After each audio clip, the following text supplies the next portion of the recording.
A paz do Senhor, irmãos e amigos de todo o Brasil e do mundo, bem-vindos para mais uma aula da nossa EBD.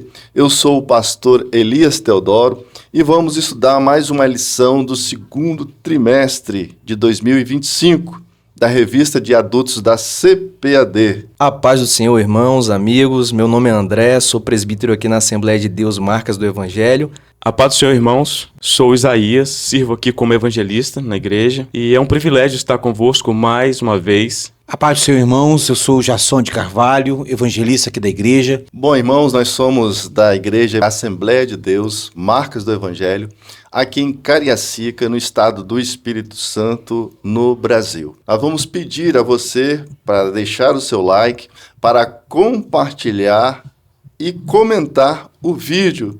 Também pedimos para que você que ainda não é inscrito no canal, possa sim se inscrever e também participar do chat, né? Fique à vontade para você aí mencionar da onde que você está nos acompanhando, seja ele no nosso estado, seja ele no Brasil e no mundo. Fique bastante à vontade para estar assim comentando. Essa lição é a lição de número 10, que tem por título A Promessa do Espírito. É esta lição que vamos estudar nesta aula. Senhor nosso Deus, na Tua presença queremos Te agradecer por estarmos neste momento juntos aqui, onde estaremos falando sobre esta aula tão especial, trazendo esses ensinamentos maravilhosos à Tua igreja. Nós Te pedimos a Tua graça conosco, em nome de Jesus. Amém.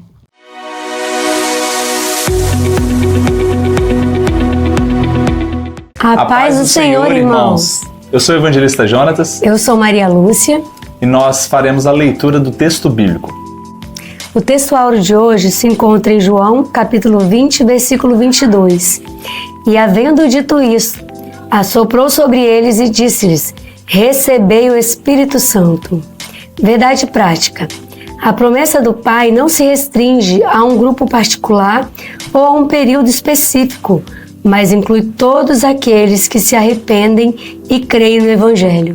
Agora leremos o texto bíblico que se encontra em João, capítulo 14, de 16 a 18 e 26, capítulo 16, de 7, 8 e 13, capítulo 20, versículos 21 e 22. João 14. E eu rogarei ao Pai, e Ele vos dará outro Consolador, para que fique convosco para sempre. O Espírito da verdade que o mundo não pode receber, porque não o vê nem o conhece. Mas vós o conheceis, porque habita convosco e estará em vós. Não vos deixarei órfãos, voltarei para vós. Mas aquele Consolador, o Espírito Santo, que o Pai enviará em meu nome, vos ensinará todas as coisas e vos fará lembrar de tudo quanto vos tenho dito. João 16. Todavia, digo-vos a verdade, que vos convém que eu vá, porque se eu não for, o Consolador não virá a vós, mas se eu for, enviá-lo-ei. E quando ele vier, convencerá o mundo do pecado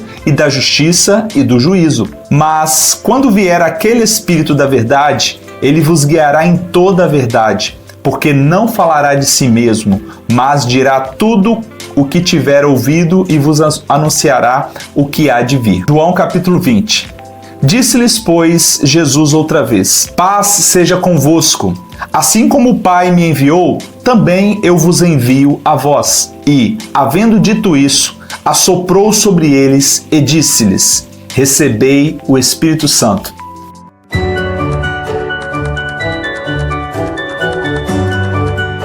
Os objetivos que temos para esta lição vai falar sobre a promessa do Espírito. O primeiro objetivo é analisar a promessa do Pai conforme ensinada por Jesus no Evangelho de João. O segundo objetivo é investigar o fato de que o Espírito habita nos discípulos para que estes cumpram a vontade de Deus. E o terceiro e último objetivo é evidenciar o poder transformador da descida do Espírito Santo no dia de Pentecoste. Nós estamos estudando nesse trimestre o livro do Evangelho de João. E nessa lição nós vamos abordar a promessa do Espírito. Nós vamos tomar por base alguns versículos do capítulo 14, do capítulo 16 e do capítulo 20 do Evangelho de João. No Evangelho de João, a gente percebe que à medida que o tempo da morte de nosso Senhor se aproxima, ele busca preparar os seus discípulos para o futuro. O discurso de Jesus no cenáculo contém uma parte significativa do ensinamento preparatório de nosso Senhor para os seus últimos momentos na terra. E quando nós lemos as coisas que Jesus disse aos seus discípulos, tudo faz sentido para nós. É claro que ele estava falando de sua crucificação, da sua morte e ressurreição, e também o seu retorno ao Pai no céu. Mas o que é claro para nós em retrospecto não era de todo claro para os discípulos em perspectiva. Eles estavam confusos e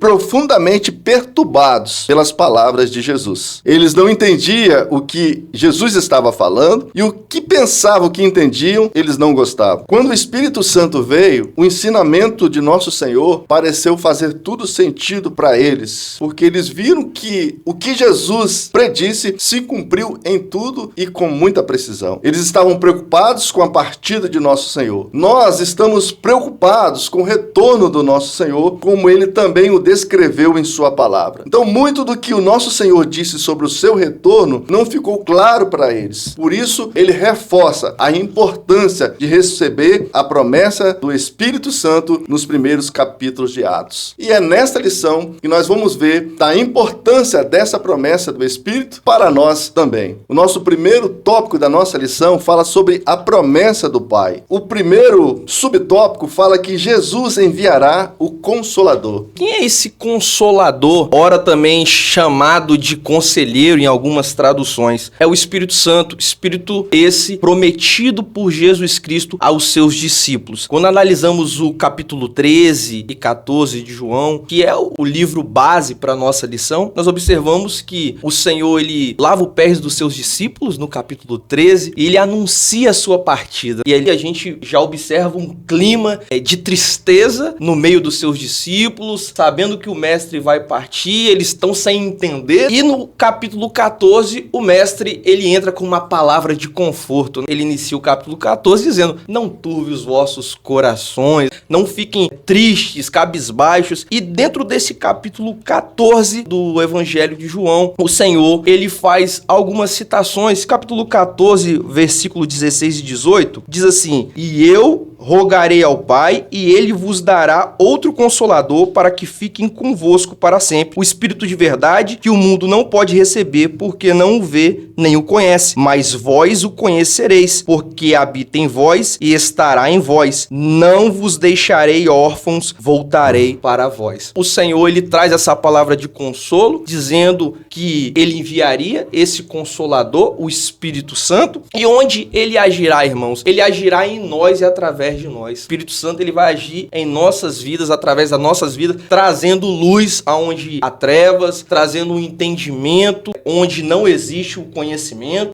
o fortalecimento. É onde o Espírito Santo agirá através das nossas vidas. E através do Espírito Santo que nós recebemos poder para vencer as tribulações, para vencer as dificuldades. É através do Espírito Santo que nós somos fortalecidos. E o último ponto, como ele agirá no mundo. No livro de João, capítulo 16, versos 7 e 8, diz assim: todavia, eu digo-vos a verdade, que vos convém que eu vá, porque se eu não for, o Consolador não virá a vós, mas quando eu for, vos-lo enviarei. Quando ele vier, convencerá o mundo do pecado, da justiça e do juízo. Então nós vemos a ação do Espírito Santo não só na nossa vida, mas na nossa vida diante do mundo. Quando nós avançamos o terreno do inimigo para pregar o evangelho, para ministrar a palavra de Deus, o Espírito Santo trabalha na vida daqueles homens e mulheres a fim de que os convença da justiça e do juízo que está por vir. A palavra grega para consolador é parakletos, cujo significado refere-se a alguém que vem para ajudar, interceder e encorajar. Portanto, quando nós temos este consolador ou esse paracletos, nós vamos ver que para a igreja do Senhor, para nós, servos do Senhor, é muito importante que nós tenhamos essa noção, porque isso traz segurança. E o termo também, ele remete a como uma espécie de um advogado, alguém que vem para ajudar. Quando o advogado está com o seu cliente, o cliente ele sente seguro. Normalmente direito, principalmente se ele estiver numa condição ali muito difícil, no seu juízo, no seu julgamento, a sua segurança,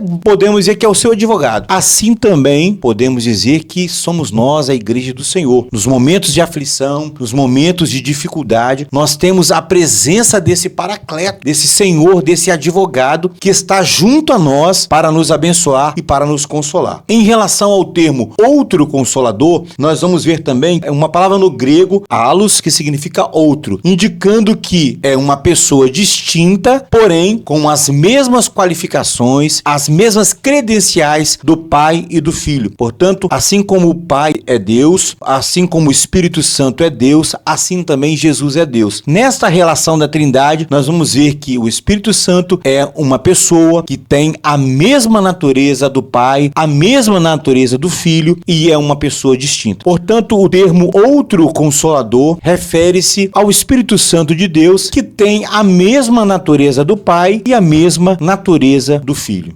Existe uma outra palavra no grego para outro que é héteros, que é outro, mas diferente. Como é usado no contexto de João 14:16, esse outro está dizendo que ele é da mesma natureza. Mas o héteros, que é utilizado lá em Gálatas capítulo 1, versículo 8, quando Paulo fala de outro evangelho, ele fala de outro evangelho e a palavra outro ali já é héteros, que é diferente. Então quer dizer, Paulo está dizendo que é um outro evangelho, mas não que é um evangelho igual, mas é um evangelho falso, diferente, que é o termo diferente que Jesus usa para outra, evidenciando que Jesus é o seu consolador. No capítulo 14 do Evangelho de João, Jesus ele diz, não se turbe o vosso coração. E Jesus ele faz essa promessa ali no Evangelho de João, ele está dizendo para os discípulos que os discípulos não ficariam desamparados. E quando ele fala especificamente esta frase, não vos deixarei órfão, novamente ele diz, eu virei para vós. Ou seja, os discípulos não ficariam desamparados nesse tempo, antes do intervalo de Jesus ser assunto aos céus e do retorno de Cristo para buscar a sua igreja, buscar os seus discípulos. O Espírito Santo é esta pessoa, ele é da mesma natureza, porém ele é uma outra pessoa, ele faz parte da Trindade. E ele está aqui conosco. Jesus disse, olha, não perturbe o coração de vocês. Ele disse que o Espírito Santo conosco nos guiaria em toda a verdade. Ele disse que o Espírito Santo ensinaria os discípulos, fariam eles lembrar de todos os ensinamentos de Jesus, que ele os conduziria em plena verdade. E ele ainda diz que esse outro Consolador estaria neles e com eles. Glória então a a Deus. ação do Espírito Santo, ele habita em nós e ele também está conosco. E uma outra coisa que é bastante pertinente aqui tratar sobre isso, tratando do Espírito Santo como uma garantia da volta de Cristo. Ele disse que ele daria outro Consolador e que ele viria para vós. O Espírito Santo na igreja, ele é a garantia. A Escritura chama, ele é o penhor. O Espírito em nós, ele é a garantia de que Jesus Cristo voltará e nos arrebatará. Nós não estamos sozinhos, abandonados. O Espírito Santo, co-igual com o Filho, da mesma substância da divindade. Esse Consolador está conosco todos os dias, até a consumação dos séculos. O Stanley Orton, na obra Teologia Sistemática, uma perspectiva pentecostal, que é um livro da CPAD, ele falando a respeito do Espírito Santo. E ele diz que o Espírito Santo dentro de nós, nessa primeira parte, ele diz que ele começa a esclarecer as crenças incompletas e errôneas sobre Deus, sua obra, seus propósitos, sua palavra, o mundo, crenças estas que trazemos conosco ao iniciarmos nosso relacionamento com Deus. E ele diz ainda, conforme as palavras de Paulo, é uma obra vitalícia, jamais completada nesse lado da eternidade. Claro está que a obra do Espírito Santo é mais do que nos consolar em nossas tristezas. Ele também nos leva à vitória sobre o pecado e sobre a tristeza. O Espírito Santo, ele habita em nós para completar a transformação que iniciou no momento da nossa salvação. Jesus veio para nos salvar dos nossos pecados e não dentro deles. Ele veio não somente para nos salvar do inferno do além, veio também para nos salvar do inferno nesta vida terrena. O inferno que criamos com os nossos pecados. Jesus trabalha para realizar esta obra e isso por meio do Espírito Santo. Então a gente observa quão precioso, quão maravilhoso é esse Espírito Santo que Deus nos deu para que estejasse conosco todos os dias, Glória até a Deus. a consumação dos séculos. Tópico 2, vamos falar sobre o Espírito que habita os discípulos. João João 20, 22 diz assim: havendo dito isto, assoprou sobre eles e disse-lhes: recebei o Espírito Santo. Qual é o contexto dessa passagem? Nós observamos, dentro do desenvolvimento propriamente dito da nossa lição e do ministério do Senhor Jesus, onde ele está junto com seus discípulos, ele anuncia a sua partida, ele faz a promessa do Consolador. E nesse contexto aqui do capítulo 20, verso 22, nós estamos num contexto onde o Senhor havia já sido crucificado e ele aparece aos seus discípulos em um momento em que os seus discípulos estão ali reunidos. E o Senhor se manifesta de maneira presente, de maneira física. Não era um espírito. Não era um espírito, ainda que eles imaginassem que fosse, no primeiro momento. O Senhor, ele fala no verso 21, disse-lhes, pois, Jesus, outra vez, Pai seja convosco, assim como o Pai me enviou, também vos envio a vós. Nossa. E havendo dito isso, ele sopra. Após o Senhor se manifestar para os seus discípulos, lançar essa palavra, nós podemos entender isso como primeiro pavimento, o início do que haveria de vir mais à frente.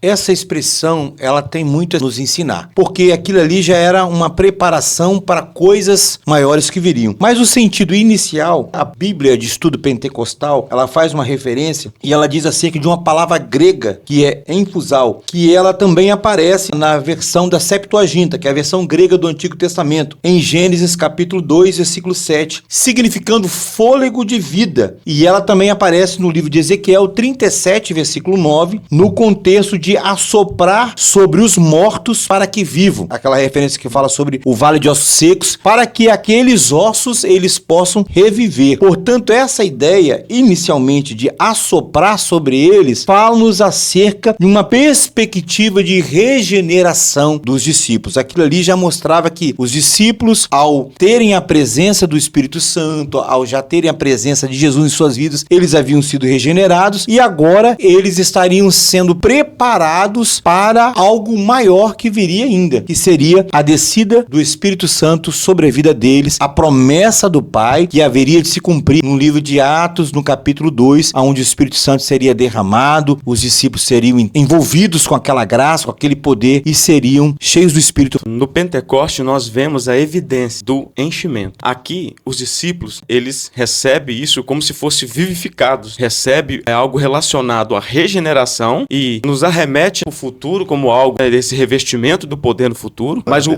poder mesmo, o revestimento do alto, ele vem o batismo no Espírito Santo, que é evidenciado em Atos, acontece lá no dia de Pentecoste. Então é algo distinto. Nós não podemos tratar dessas duas passagens de Atos e aqui em João, tratando como a mesma coisa que aconteceu.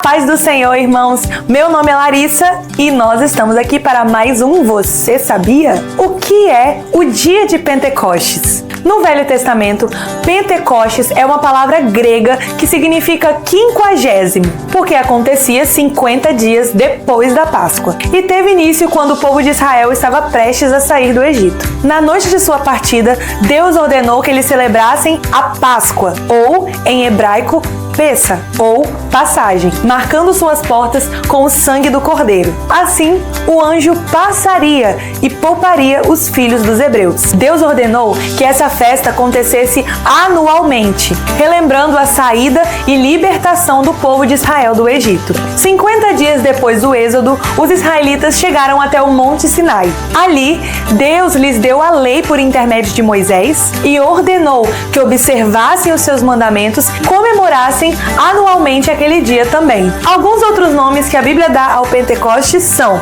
Festa das Semanas, porque acontecia 7 semanas depois da Páscoa, o que é correspondente de 50 dias, e Festa da Colheita, porque simbolizava o início da colheita naquele ano. Mas agora, e o Pentecostes no Novo Testamento? O Pentecostes do Velho Testamento já era um símbolo para o que aconteceria no Novo Testamento. Naquele dia, os discípulos fizeram a primeira grande colheita do do Evangelho. Também nesse dia foi anunciado aos judeus a nova lei de Deus, a lei da graça e da salvação em Cristo Jesus. No domingo de Pentecostes, pela manhã, o Espírito Santo desceu de uma forma impetuosa, com um vento forte e com línguas de fogo. Os discípulos, então, começaram a falar em outras línguas que não conheciam.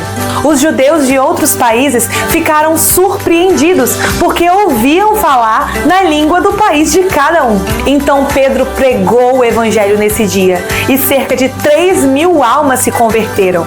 A vinda do Espírito Santo no dia de Pentecostes confirmou a realidade da presença, do poder e da comunhão de Deus com o seu povo. Ele prometeu estar junto daqueles que creem, e isso acontece por meio do poder do Espírito Santo. Então, 50 dias depois da ressurreição de Jesus Cristo, o Espírito de Deus veio habitar nos crentes. O Pentecostes foi o dia que os discípulos foram revestidos de poder, batizados no Espírito Santo e pregaram o Evangelho de forma plena. O dia de Pentecostes foi um marco na transição da história. Este evento não só marcou a vida daquelas pessoas no primeiro século, mas também marcou o início da história da igreja cristã.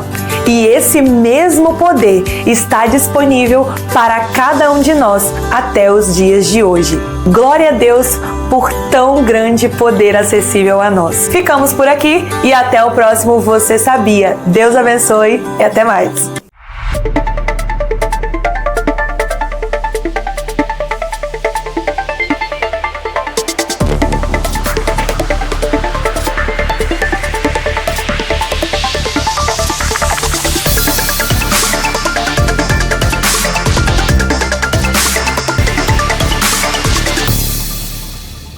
Tópico 3 da nossa lição, que vai falar a respeito da promessa do Pai no dia de Pentecoste. Quando se deu esse acontecimento aí narrado por Lucas em Atos 2 e quando ele escreveu essa expressão aí, de repente? Uma passagem muito conhecida. E a expressão de repente, trazendo para o próprio português o entendimento da palavra, uma coisa que acontece que você não está esperando. Mas o interessante dessa passagem é a expectativa que estava em torno daquele momento. Dos discípulos que ali estavam reunidos, esperando promessa, um sinal da parte de Deus sobre a vida deles. E no contexto de Atos 2, nós vemos essa expressão de repente. E no grego, essa palavra ela se refere a algo que acontece abruptamente ou de maneira inesperada, capturando a ideia de um evento súbito, impactante, que acontece. Os discípulos não estavam esperando o que iria acontecer, mas confiados na promessa de que algo aconteceria. Eles confiaram na palavra do Senhor. Então, quando Lucas ele escreve dizendo que isso foi de repente, eu entendo assim, no tempo de Deus aconteceu aquilo que havia prometido. Era aquele dia. Nós vemos o cenário em que o Espírito Santo se manifestou sobre a vida dos apóstolos, dos discípulos de Cristo. Eles estavam todos em unidade, em oração, em comunhão. O mesmo propósito. Com o mesmo propósito. E muitas vezes nós queremos receber de Deus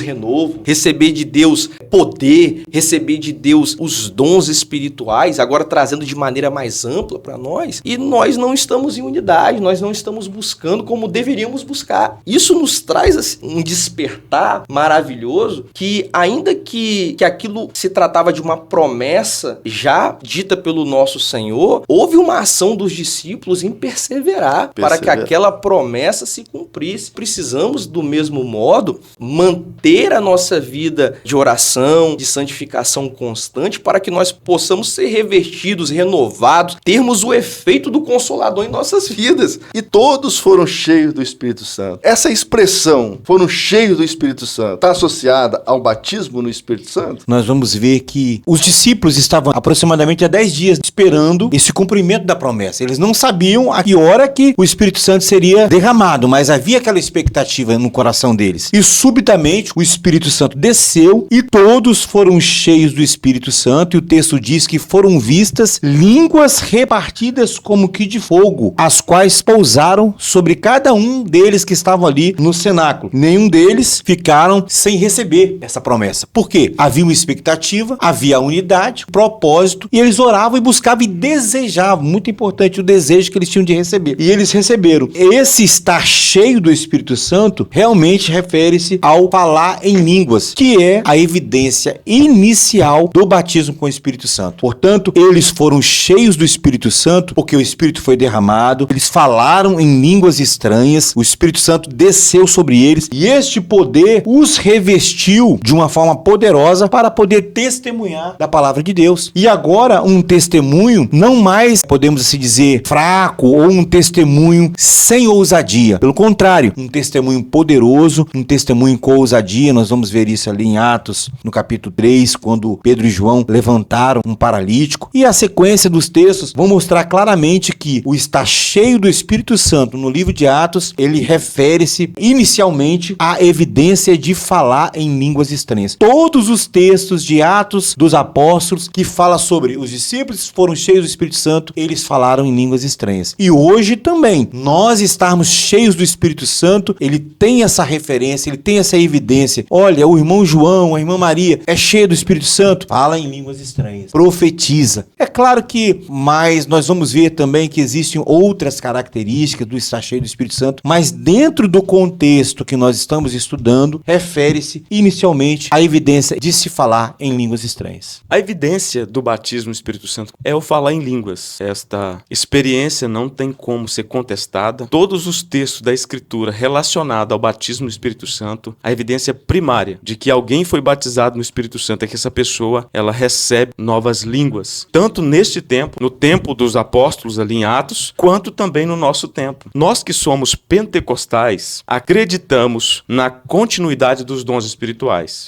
E não somente acreditamos, nós vivemos isso. Não há uma forma maior de refutar o conceito cessacionista do que viver. Ninguém pode dizer para mim que isso não existe mais, porque eu vivo isso. Nós experimentamos isso, sabe? Ou seja, o Espírito Santo, ele foi apagado, como diz aquela expressão, não extingais o Espírito Santo. Ele foi apagado em muitas igrejas pentecostais por causa do veneno do cessacionismo, dessa teologia maldita que entrou no nosso meio. Muitas igrejas, até mesmo pentecostais, o Espírito Santo não tem mais a liberdade de atuar nelas. Mas aqueles que acreditam, que levam Deus a sério, têm experimentado estas promessas. As manifestações de Atos dos Apóstolos estão tão vivas hoje quanto esteve naqueles dias. E mais, e Jesus tem operado de forma muito extraordinária. Ele diz que nós faríamos obras maiores. Obras maiores. Então há uma promessa para nós hoje. Então todos quantos desejarem e viverem uma vida piedosa, quando os discípulos estavam ali esperando a promessa, eles estavam vivendo em unidade, vivendo em amor e vivendo em obediência. Então é necessário nós estarmos vivendo uma vida santa, uma vida justa e de forma irrepreensível. E fazendo isso e acreditando, se você ainda não é batizado, se você ainda não recebeu e deseja receber, eu lhe dou um conselho: continue a buscar, continue, porque o Pai derramará sobre você esta graça. Glória Jesus Cristo te batizará com o Espírito Glória Santo. Os dons são atuais. Para que serve isso? Para revestir a igreja, para fazer a sua obra no mundo. Assim como os discípulos, depois que foram cheios do Espírito Santo em Atos dos Apóstolos, aqueles discípulos que estavam tímidos, com medo, escondidos, quando Jesus, no período ali que Jesus ele é sepultado, antes dele se manifestar, eles estavam escondidos com medo dos judeus. Mas agora esses mesmos discípulos, a gente vê em Atos dos Apóstolos, depois que receberam o Espírito Santo, ousados em Deus, eles não temiam a própria morte, porque eles estavam revestidos de poder. E é para isso, Deus ele tem interesse em revestir a sua igreja nos dias atuais, para que a sua igreja seja uma igreja operosa no mundo, seja uma igreja que faça a diferença nos dias atuais. Então precisa ser uma igreja cheia do Espírito Santo, pois aqueles que não acreditam, é evidente, é só olhar para os testemunhos, os relatos, as igrejas que estão atuando, envolvidas em obras missionárias e têm colhido grandes frutos, são as igrejas que acreditam na continuidade dos dons, e é através dos dons do Espírito Santo, do poder do alto, é que nós vamos colher os frutos no evangelismo e em todas as outras áreas. Fato. A gente vive isso. E tem uma expressão que diz que não há argumentos contra os fatos. E nós temos vivido, não que isso seja para soberba ou orgulho, mas porque desejamos, porque buscamos. E a gente pode perceber isso na vida da igreja, no meio dos irmãos, da juventude, que tem aí se dedicado a evangelizar, então tem recebido essa autoridade do Espírito Santo de levar a mensagem do evangelho, e a gente percebe o que Deus tem feito por meio deste trabalho, tá? No caso, salvando, libertando, curando, pessoas se rendendo a Cristo, muitas das vezes sem precisar de abordar, elas estão correndo, justamente se entregando a vida ao Senhor. Isso não é uma obra criada por nós, de mãos humanas, é obra do poder de Deus, Glória do Espírito Santo, que tem agido em nossas vidas e em nossos corações. Nós louvamos a Deus pela obra que o Espírito Santo de Deus tem feito em nosso meio.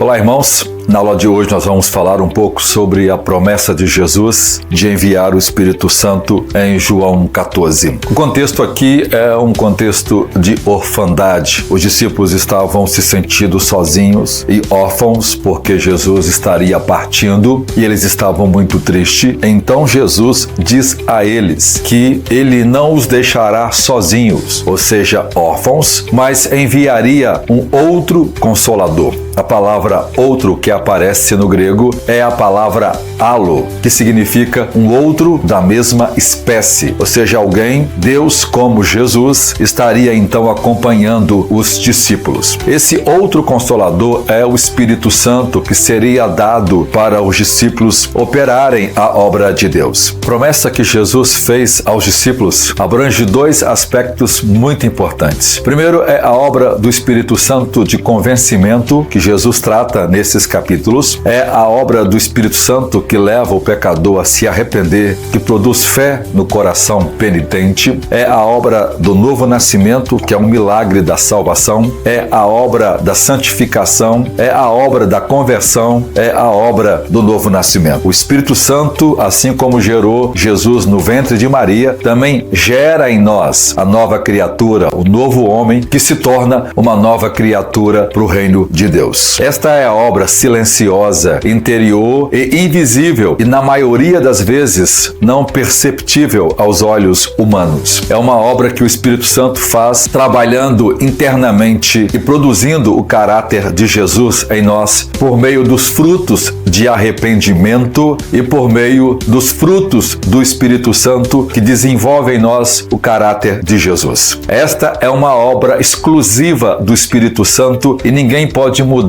se não houver a operação do Espírito Santo. É a habitação do Espírito Santo em nós, testemunhando que nós somos filhos de Deus. É o selo de Deus dado a nós como a autenticidade de que pertencemos a Deus, como a garantia de que Deus vai cumprir toda a obra da salvação até a glorificação. Um outro aspecto da obra do Espírito Santo é uma obra de revestimento, como está em Lucas 24:49, em que Jesus disse que recebereis poder ao descer sobre vós o Espírito Santo. Atos 1 e 5, Atos 1 e 8 também tratam exatamente dessa questão, de que o poder de Deus estará sobre nós quando descer o Espírito Santo. Esse enchimento do Espírito Santo, esse mover do Espírito Santo para trabalhar com o dunamis de Deus, com a dinamite, com o poder dinâmico de Deus para operar as suas obras, já que em João 14 diz que pelo fato do Espírito Santo estar conosco, faríamos obras maiores que ele. Muita gente interpreta essas obras simplesmente uma obra interna do Espírito Santo.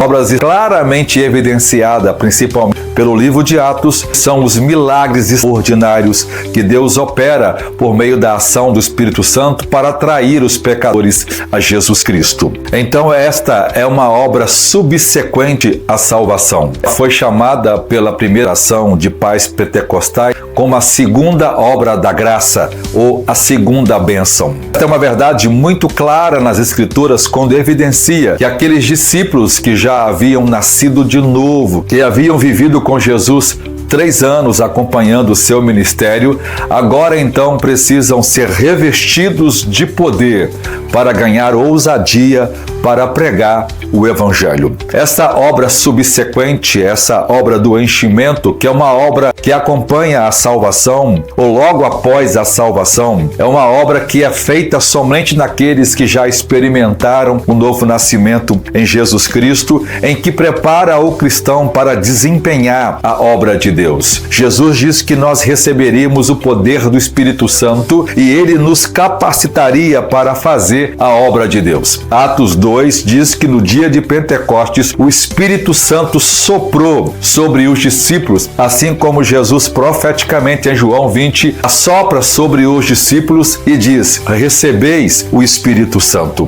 Veja, em Atos 2 o Espírito Santo entra naquele ambiente em que estavam os 120 reunidos, assoprando como um vento veemente, e foram repartidas sobre eles línguas de fogo. O enchimento poderoso do Espírito Santo agora desce sobre a igreja e todos foram cheios do Espírito Santo e começaram a falar em novas línguas. Aquele enchimento foi algo tão extraordinário que a pregação de Pedro, porque as pessoas foram atraídas por esse milagre extraordinário, levou à salvação de quase 3.000 pessoas. Então, esse enchimento do Espírito Santo repete outra vez em Atos 4, depois acontece na casa de Cornélio em Atos 10, acontece também com Filipe e Eunuco, acontece depois com Paulo na sua conversão, em que Ananias vem orar para que Paulo seja cheio do Espírito Santo, acontece também em Atos 18, quando Paulo encontra um grupo de discípulos que ainda não havia recebido o Espírito Santo. Em todos os relatos do livro de Atos, desde a descida do Espírito Santo sobre os samaritanos, quando Filipe prega e os apóstolos depois vão e impõem as mãos sobre as pessoas convertidas, em todos os relatos existe uma manifestação física visível que se caracteriza pelo falar em línguas e pelo profetizar. Essa obra extraordinária, efusiva, do cair, do derramar do Espírito Santo sobre o povo de Deus, para dar a eles o poder para operar os grandes milagres do Evangelho, a fim de atrair os pecadores a Jesus e dar glória ao nome de Deus. Esse enchimento do Espírito Santo, que nós conhecemos como a doutrina do batismo com o Espírito Santo, é a característica dos chamados crentes pentecostais, que creem na atualidade dos dons espirituais. Há um outro grupo que, historicamente, desde Agostinho, não mais acreditam de que os dons são atuais e que eles cessaram no tempo apostólico. Esta não é uma verdade, isto é uma mentira, e desconsidera os fatos de que Deus, aqui e acolá, durante toda a história da igreja, operou as suas obras poderosas por meio do enchimento do Espírito Santo. Embora a igreja principal tenha rejeitado, o Espírito Santo sempre operou à margem da igreja, levantando homens poderosos, simples, no poder do Espírito Santo. Até o século XIX, quando amplamente um derramar poderoso do Espírito Santo sobre os negros ex-escravos na Rua Azusa, e que pela primeira vez desconstrói essa ideia do racismo. Então o movimento pentecostal cresce com poder, atingindo hoje quase 700 milhões de crentes em todo o mundo. Esse é o maior mover de Deus em toda a história da humanidade, onde milhões de pessoas são atraídas pelo fenômeno da glossolalia, do falar em línguas, da adoração entusiástica, da entrega de santidade e uma vivência de operação de milagres e maravilhas no meio do povo de Deus. O Espírito Santo foi dado para salvar e para nos capacitar para fazer a obra de Deus. O Espírito Santo se manifesta nos dons visíveis da fala e da atuação do Espírito Santo por meio dos dons espirituais. O Espírito Santo se revela na igreja por meio do dom de línguas, quando evidencia o enchimento de que agora todas as línguas podem ter acesso à adoração a Deus. O Espírito Santo se manifesta na igreja por meio de várias obras e operações extraordinárias, capacitando o povo de Deus e atraindo os pecadores e dando glória a Deus. Em todo o Antigo Testamento, o Espírito Santo operou em homens de Deus, em que eles realizaram obras poderosas, como Sansão, os juízes, os profetas do Antigo Testamento. No Novo Testamento, o ministério profético é um ministério que é dado a toda a carne, a todos aqueles que creem em Jesus Cristo e que recebem o batismo com o Espírito Santo. Essa efusão do Espírito Santo é responsável por trazer de novo o grande mover de Deus, o avivamento de Deus na história que começou na Rua Azusa. Nossa igreja, a Assembleia de Deus, é uma herdeira direta da Rua Azusa. Nós somos hoje a maior denominação do mundo, porque lá nasceu o fogo pentecostal que atrai os homens a Jesus Cristo e leva os homens a amar a Deus e a sua palavra. O movimento pentecostal sempre defendeu a ideia de que a palavra de Deus, a oração, promove o mover extraordinário do Espírito Santo para que a presença de Deus possa estar na igreja. Veja, o nome que eles escolheram, Assembleia de Deus, a reunião de Deus com seu povo. O Espírito Santo agindo no meio da igreja a fim de promover uma obra extraordinária no meio do seu povo. Nós não escolhemos nomes que classificam governo ou visão política,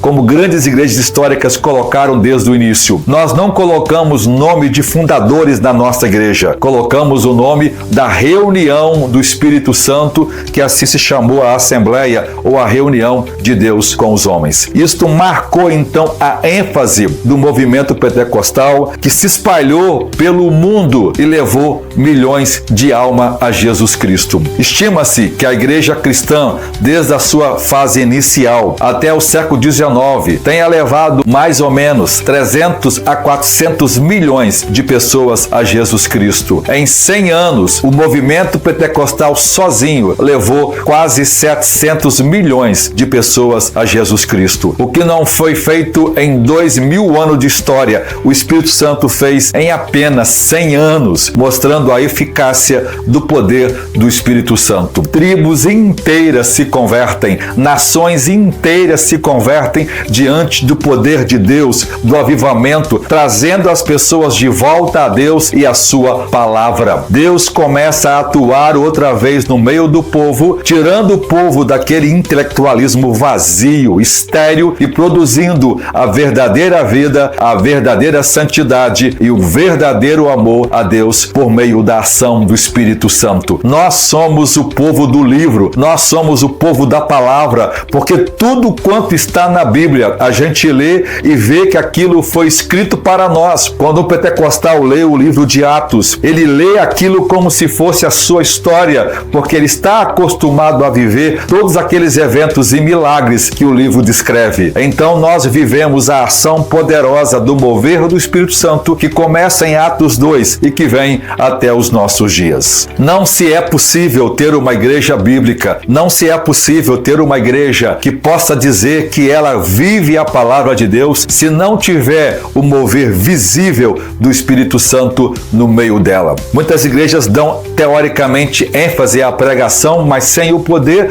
do Espírito Santo, e produz uma vida tradicional e uma vida vazia e estéril e sem a ação de Deus. Outros exageram, não enfatizando as escrituras, mas somente ao mover. Mas uma igreja bíblica terá a pregação bíblica junto com os milagres e a operação do Espírito Santo. Que todos nós possamos ansiar por sermos cheios do Espírito Santo, receber o poder de Deus para pregar o Evangelho, sendo confirmado com os sinais e maravilhas, assim como Deus fazia com a igreja primitiva, confirmando a pregação por meio da operação dos sinais. Hoje, a igreja perde a ação do Espírito Santo porque ela é mundana, porque ela se vendeu na política, porque ela se entregou ao entretenimento, porque ela falsificou o Evangelho, porque ela vende e prega um Evangelho híbrido, porque ela transformou a igreja no balcão de negócio, porque ela está focada em resultado e não na fidelidade. Então ela perdeu a manifestação do Espírito Santo.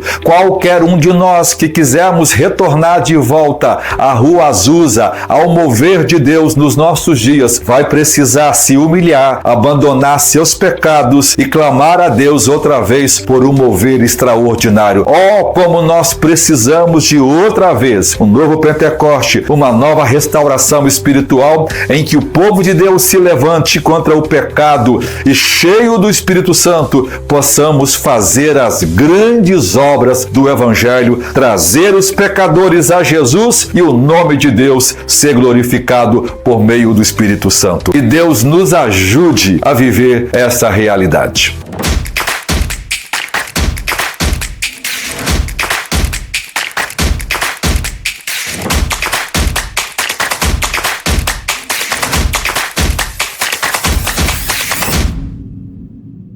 Esse Espírito Santo, que é uma pessoa, não é uma mera força, uma mera influência. Muito bem. É uma pessoa. Ele deseja ser derramado sobre a nossa vida. Glória a Deus. A promessa lá de Atos capítulo 2 não foi só para os discípulos. Aquela igreja inicial não foi para a nossa geração, as gerações posteriores. Então hoje, quando a igreja busca incessantemente, quando o nosso coração está desejoso de receber o Espírito Santo também é derramado. E isso fará toda a diferença na nossa vida, porque nós estamos vivendo a dispensação da graça, onde o Espírito Santo de Deus ele é evidente. Nós vivemos um tempo que o pessoal do passado, Antigo Testamento, não vivia essa experiência. O Espírito Santo vinha, descia esporadicamente em um e outro, mas hoje não. Hoje ele quer ser derramado, ele deseja ser derramado. E conforme diz a palavra, não extinguais o Espírito. Então esse Espírito deseja ser derramado. Nós precisamos buscar, a igreja precisa buscar para que a glória do Senhor de fato se manifeste na igreja. A impressão que dá é que ao longo dos anos se perdeu esse desejo de ser revestido pelo Espírito Santo. Se falava muito na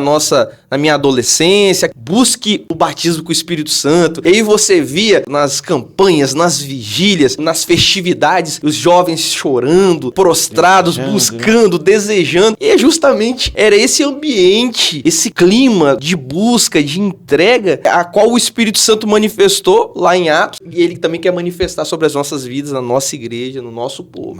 E agora chegamos a um momento muito especial dessa aula, o momento em que cada um de nós é convidado pelo Espírito Santo a contribuir no reino de Deus. E você que me ouve agora tem a oportunidade de parar tudo que você estiver fazendo, olhar aqui agora os meios de contribuição que aparecem na sua tela e contribuir para que essa obra avance. Deus conta com você para o avanço do seu reino e contribuir é uma honra. O apóstolo Paulo, na segunda carta aos Coríntios, capítulo 9, verso 7, diz que não devemos contribuir como por necessidade nem com tristeza, mas Deus ama aquele que dá com alegria. Quem dá com alegria é uma resposta em gratidão, reconhecendo que tudo que temos, nossa saúde, nosso patrimônio, nossa família, tudo que temos de bom, toda boa dádiva, vem do alto, do Pai das luzes, é o Senhor que te abençoou. E nós trazemos as ofertas reconhecendo que tudo é dele. É um ato de adoração, então pare o que estiver fazendo e seja abençoado você e sua casa.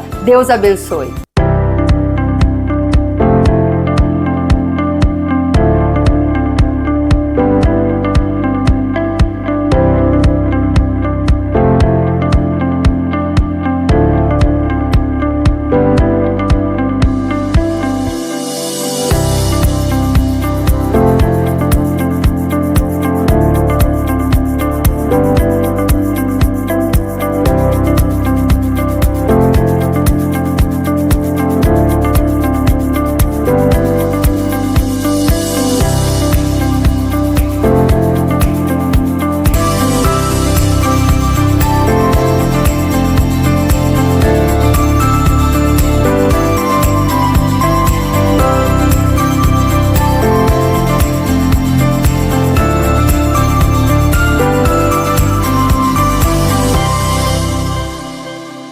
E você pôde ver nessas imagens as coisas maravilhosas, lindas que Deus tem feito em nosso meio. quantas vidas sendo abençoadas por este espaço. E é pensando nisso que eu te convido agora para ter o privilégio de participar da nossa campanha dos 1000 valentes. Campanha onde 1000 pessoas motivadas pela fé serão desafiadas a contribuir de forma mais sistemática, parcelada, para que nós venhamos a adquirir esse espaço que você conheceu. E nós te convidamos a fazer um voto com o Senhor. Fale a Deus qual é a sua necessidade, aquilo que você tem buscado diante de Deus. Se comprometa, e eu tenho certeza que o nosso Deus é um Deus de milagre, Deus de resposta. Ele vai aceitar o seu desafio. E nós sabemos que a fé honra a Deus e Deus honra a fé. Faça parte desses 1000 valentes que terão seus nomes nos memoriais da fé, que contribuíram para que essa realidade acontecesse no nosso tempo e na nossa geração. Deus fará, nós não temos dúvida, mas que privilégio, hein? Se o meu nome e o seu constar nessa grande obra.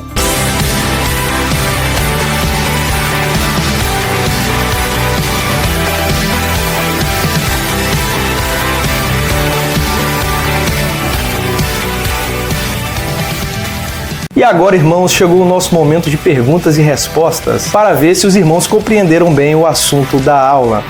Primeira pergunta: qual é a principal promessa feita por Jesus aos discípulos em João, capítulo 14, versículo 16?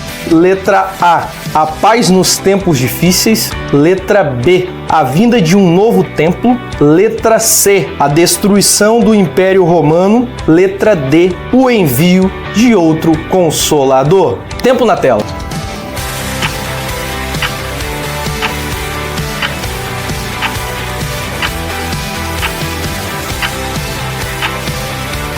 Se você respondeu a letra D, o envio de outro Consolador, você acertou. Segunda pergunta: qual é a principal missão do Espírito Santo segundo João, capítulo 16, versículo 8? Letra A: enviar visões e sonhos aos crentes. Letra B: ensinar sobre o fim dos tempos. Letra C: convencer o mundo do pecado, da justiça e do juízo. Letra D: julgar os pecadores com fogo. Tempo na tela.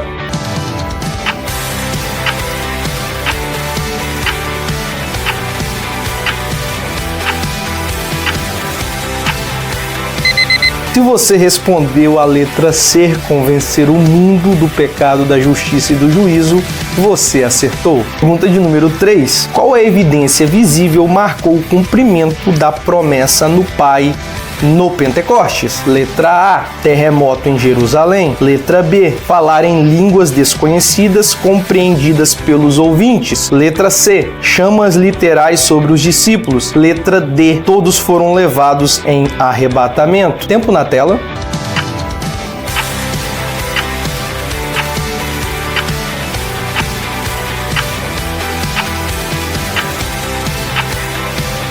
Se você respondeu a letra B, falar em línguas desconhecidas, compreendidas pelos ouvintes, você acertou. Vamos à pergunta de número 4. Qual foi a obra extraordinária realizada por Jesus em Atos 2? Letra A: a cura dos doentes em Jerusalém. Letra B: a multiplicação do pão espiritual. Letra C: o envio de novos apóstolos. Letra D: o batismo no Espírito Santo. Tempo na tela.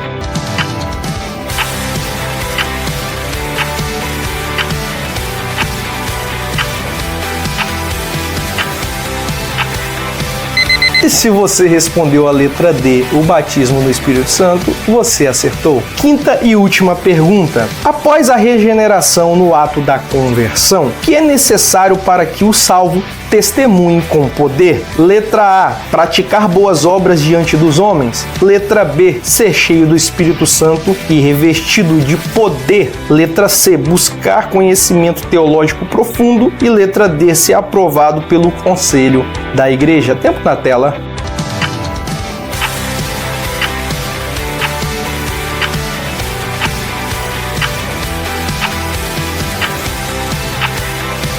Se você respondeu a letra B, ser cheio do Espírito Santo e revestidos de poder, você acertou. Muito bem, acabou o nosso momento de perguntas e respostas e agora vamos para a finalização da nossa aula.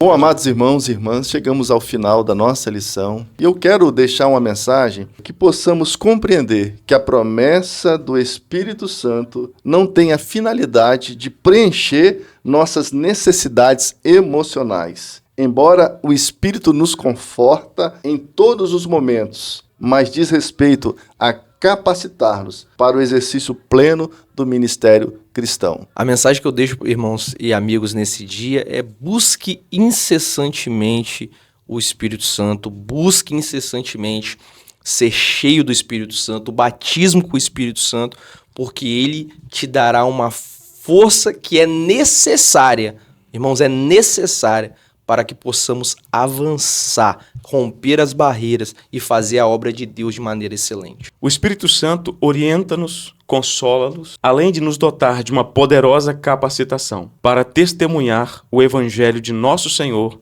e Salvador Jesus Cristo. Não existe uma vida verdadeiramente cristã sem a presença do Espírito Santo. Concluindo então, fica claro para nós que a presença do Espírito Santo na nossa vida, na vida do cristão, ela é fundamental para que sejamos cheios do Espírito Santo, para que possamos expressar os dons do Espírito. Tantos são os dons do Espírito Santo: variedade de línguas, profecia, palavra do conhecimento, palavra da sabedoria e tantos outros. E tudo está disponível para nós, está ali presente. É só nós desejarmos, nós buscarmos. Portanto, a minha recomendação é que nós não sejamos incrédulos, é que nós não sejamos alheios a tudo isso que está para nós recebermos. Vamos buscar, vamos orar, vamos interceder e clamarmos para que o Espírito Santo de Deus a cada dia esteja presente em nossa vida,